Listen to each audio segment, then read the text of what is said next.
গোলাপ হয়ে আসছেন নীরব। পিনিকের ফার্স্ট লুকে অন্যরকম বুবলি। 6 দিন পর হাসপাতাল থেকে বাড়ি ফিরলেন সাইফ আলী খান।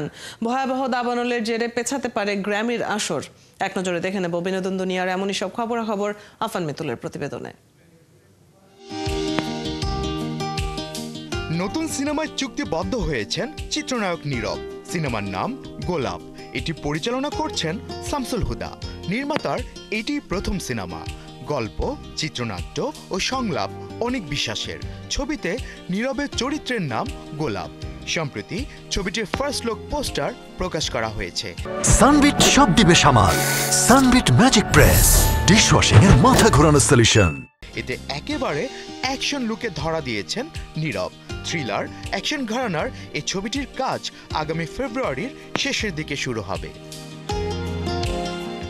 পিনিক সিনেমায় বুবলির ফার্স্ট লুক পোস্টার প্রকাশিত হয়েছে সম্প্রতি, যেখানে দেখা গেছে স্কার্ফে আবৃত নায়িকার মাথা, চোখে সানগ্লাস, বুবলির মুখমণ্ডল খাঁচায় বন্দী।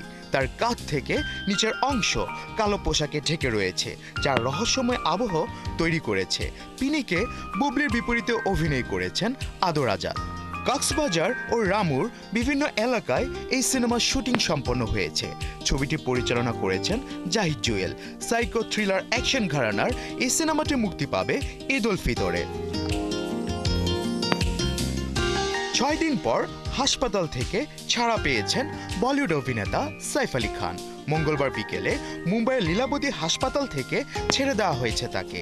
চিকিৎসকরা জানিয়েছেন আপাতত ভালো আছেন অভিনেতা। যেহেতু তার অস্ত্রোপচার হয়েছে, কিছুদিন বিশ্রামে থাকতে হবে বলে জানিয়েছেন তারা। এর আগে গেল বৃহস্পতিবার বান্দ্রায় সাইফের বিলাসবহুল বাড়িতে ঢুকে ডাকাতির চেষ্টা চালায় আততায়ী। এ সময় সাইফ আলী খান তাকে বাধা দিতে গেলে হামলার শিকার হন।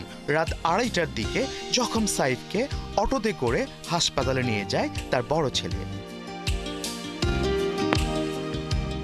যুক্তরাষ্ট্রের লস অ্যাঞ্জেলেস শহরে ছড়িয়ে পড়া দাবানলের আগুনের ঘটনায় সঙ্গীতের সবচেয়ে বড় পুরস্কারের আসর ৬৭তম গ্র্যামি অ্যাওয়ার্ড অনুষ্ঠান ঘিরে অনিশ্চয়তা তৈরি হয়েছে।